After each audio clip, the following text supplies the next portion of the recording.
that got elected to purge the deep state, actually using the deep state to compile a list of data on all the people that live here?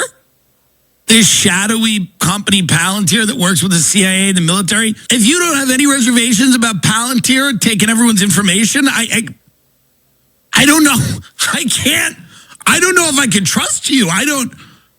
I think they're buying people left and right. This is my guess. They try to buy me. My costs a lot of money.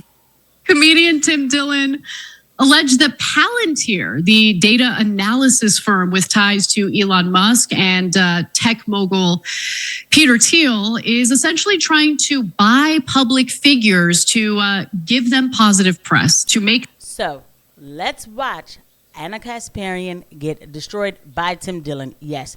And I knew when I saw Ana Kasparian decide to do this episode on TYT with Tim Dillon calling out this company, which that name I'm not going to say. Okay.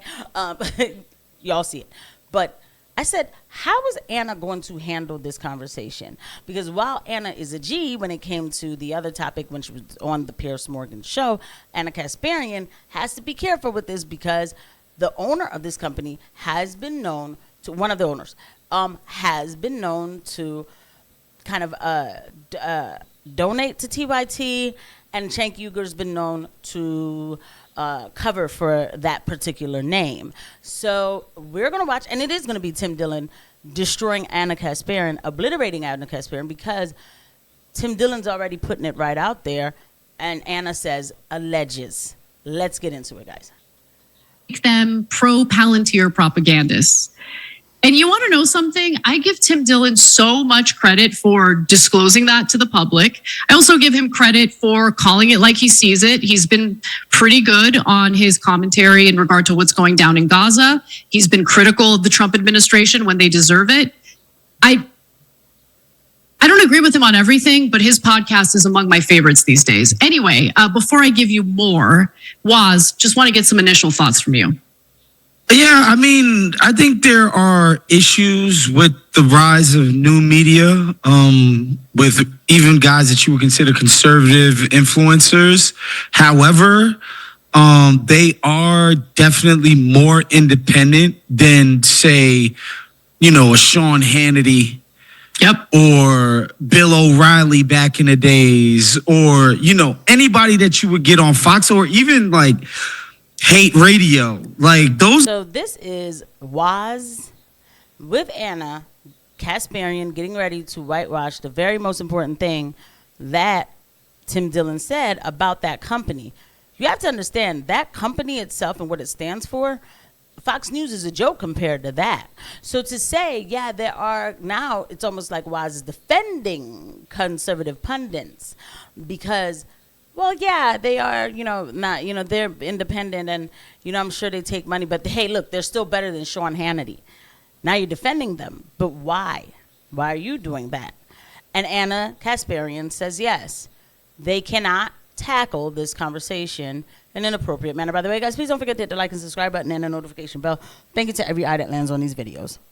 Those guys would never go against a Trump administration, a Republican administration as readily and as willingly as, these right-wing influencer comedian types are willing to do. Like, these, say what you want, like when a big person comes on the platform and they kind of softball the questions. That being said, man, these people are more willing to say what they think than most other right-wing commentators. Yeah, I think your analysis is spot on, right? And look, I'll give you another example of, some areas in which some of these podcasters do fall short because they're not political analysts. So they're not necessarily equipped with the information to debate someone who's on their show spreading lies or trying to, like in the case of JD Vance, who was recently on Theo Vaughn's podcast. Look, Theo Vaughn isn't some expert on what's happening in Gaza, but he's a human being who has seen the atrocities committed by the IDF in the Gaza Strip and felt the need to speak out about it. He says, this looks like a genocide.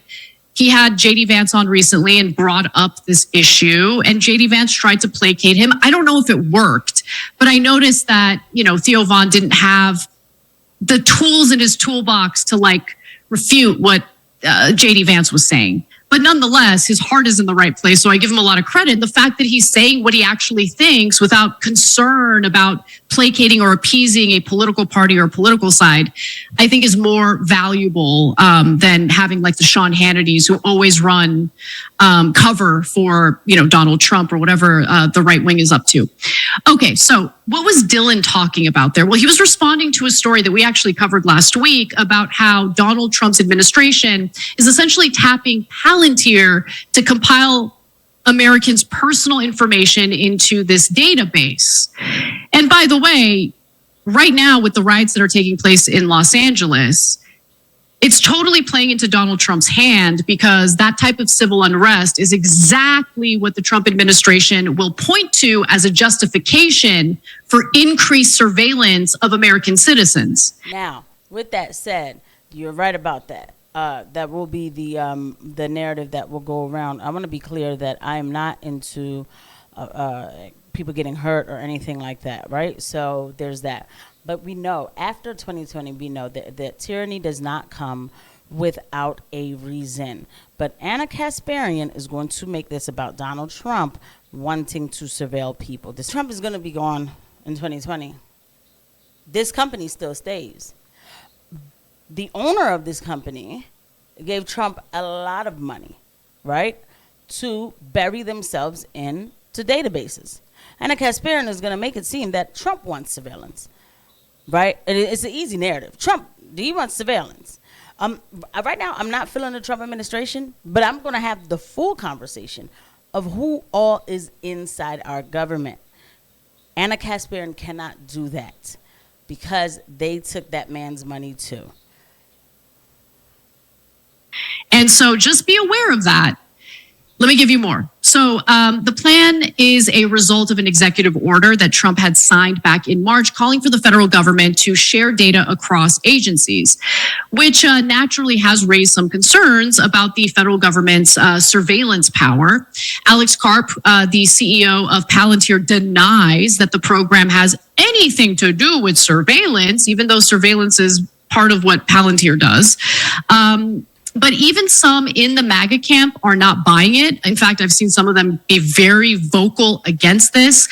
They're furious with Trump and the fact that he's carrying out this plan that seems to go against everything he claimed to be, be for.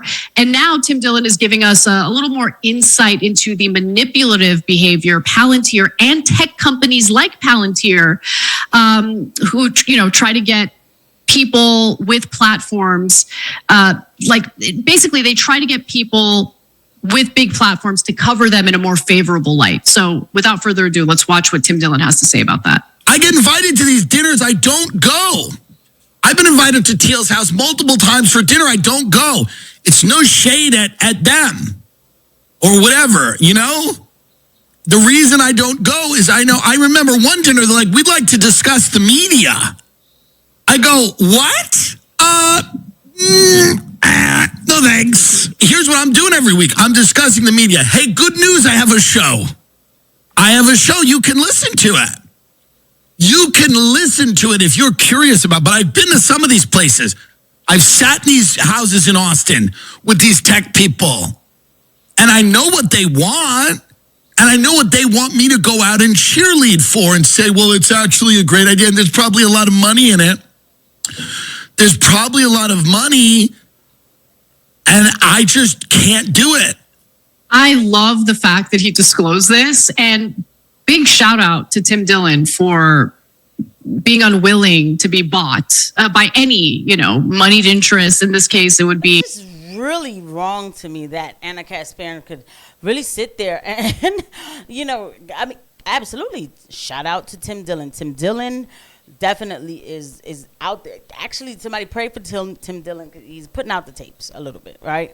I mean, this isn't huge news, right? We know that people buy influence all the time, so what Tim Dillon is saying is really kind of basic, but for people who have nefarious possibly allegedly nefarious, ideas, this guy kind of gets in the way. It's like, you're talking about me.